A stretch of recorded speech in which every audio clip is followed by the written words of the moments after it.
Undercurrent, sponsored by John Hughes in Victoria Park. Choose your station before you choose your program. Absolutely.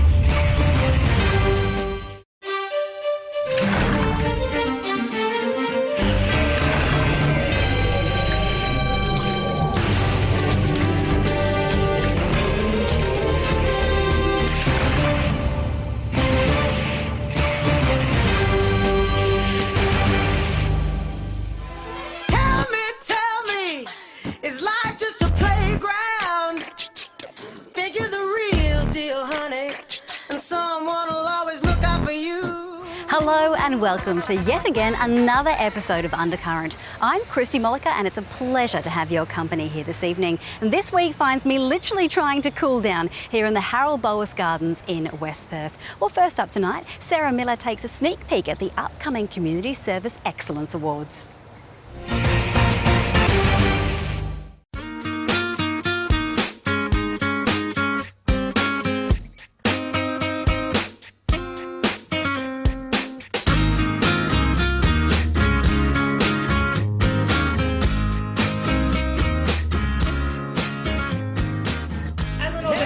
Since 1956, and we will have to do our 60-year history soon in the years ahead. We have always had a dual purpose as our core mission as an organisation.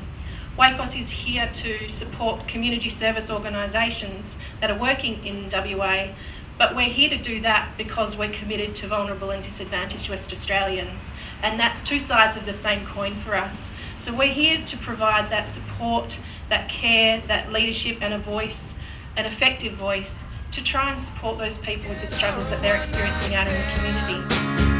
Couldn't understand how to work it out. Once again, as predicted, left my broken heart open and you ripped it out. Hester, we're the largest superannuation fund in the health and community sector.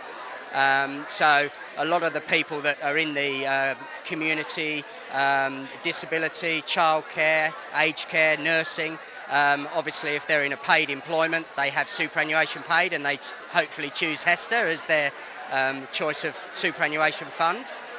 We're out there promoting ourselves and being involved in a number of awards and sponsorship things, so my job is obviously to put the members' money back into the the sector and promote the sector and recognise it for its hard work. The Salvation Army is just present as a peak body at the moment to interact and meet with other people, but in terms of the services we provide throughout the state, we provide a whole range of social services, aged care, homelessness, drug and alcohol, domestic violence, pretty much across the whole spectrum really, yeah. We're members of the WACOS Social Services, that's one of our peak bodies, so we were definitely invited to such an event, and it's a great opportunity for us to get together with other people across social services and discuss, just network.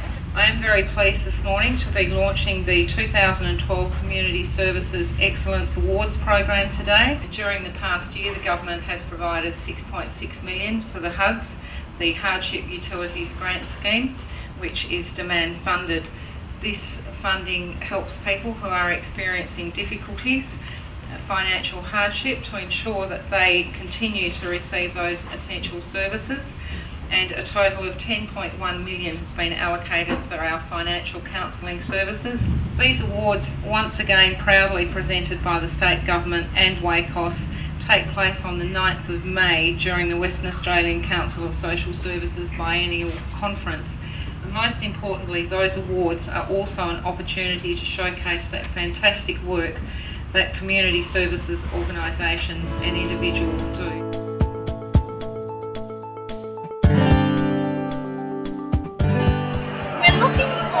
Community service organisations that have really been showing a commitment to excellence and best practice in the services that they provide. People can get on the website or they can pick up a hard copy of the nominations form.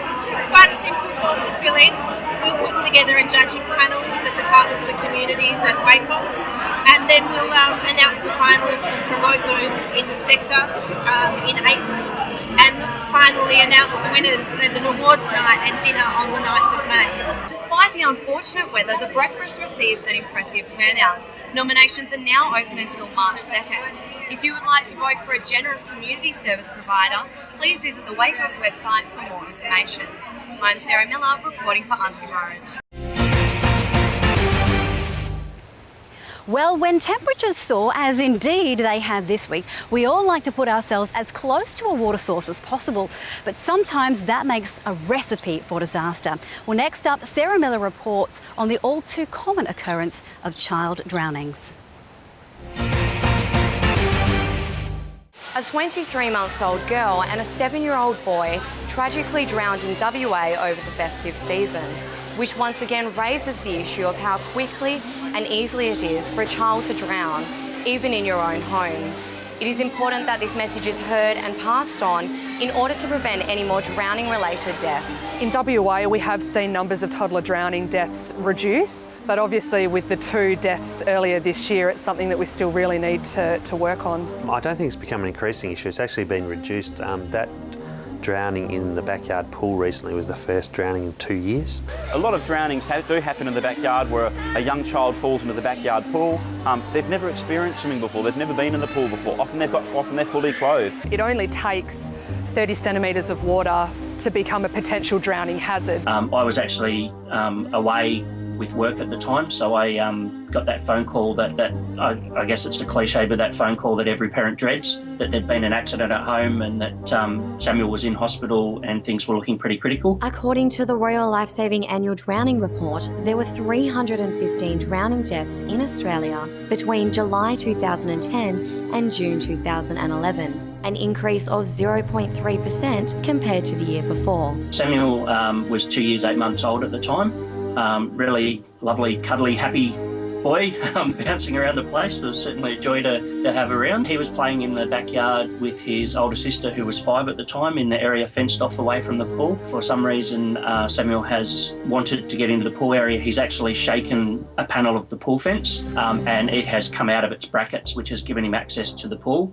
Well, if we're talking about the backyard pool, it's really number one, what we say is supervision. You need to be with your child at arm's length all the time and concentrating. So it's not just checking on them every now and then, but it's actually seeing them all the time. Making sure that you've got well-maintained barriers around all water locations, so not just the swimming pool, but all water locations around the home, so that if they do manage to get close to the water, there's a barrier preventing them from getting in there. Once he's gone into the water, his older sister actually raised the alarm and my wife had the unfortunate task, I guess, of finding Samuel face down in the water, getting him out and commencing CPR.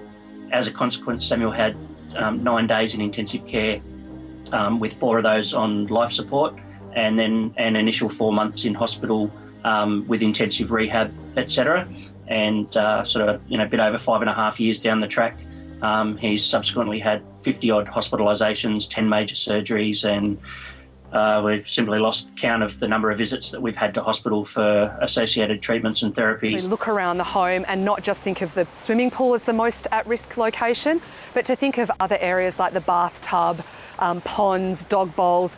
Anywhere that there's water can potentially be a hazard. You can't start too early. From 6 months of age, we really recommend that you spend time in the pool. Get your babies in the water, get them to love the water, to appreciate the water, not be scared of the water, not fear the water, but respect the water. The sooner you can get air into the lungs, the better the chances are of survival for that person. Obviously, the skill of the ambulance officers and the emergency department staff contributed to that, but it was most definitely the CPR that meant that we actually have our son with us. CPR is one of those skills that does take maintenance, but once you've learnt it, you'll be surprised how easily it comes back to you if you're needing it. So after removing the patient from the initial danger of the pool and removing them and rescuing them to the side, we go through checking for response.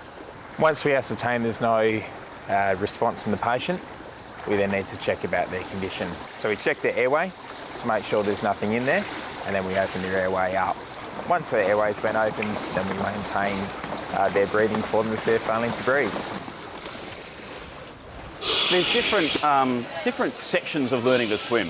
Firstly, there's water awareness classes. Now, water awareness classes are for babies from 6 months of age through to 4 years of age. Now, in those classes, they're not strictly speaking, they're not learn to swim class. However, they will learn the skills that if they were to happen to fall into a pool, they'd have the ability to swim themselves to the side, hold on to the side, climb out, do all those sorts of things.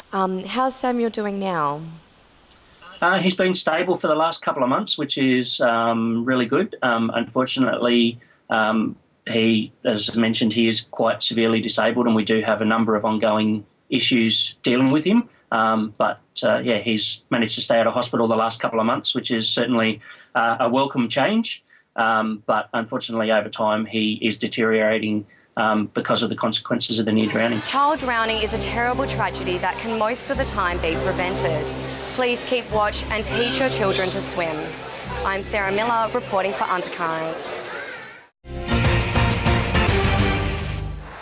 Well, here in Western Australia, we are certainly spoilt for choice when it comes to locations of sheer beauty. Well, next up, Jasmine Stewart took to the streets to find out if the accommodation on our beloved Rottnest Island should be privatised.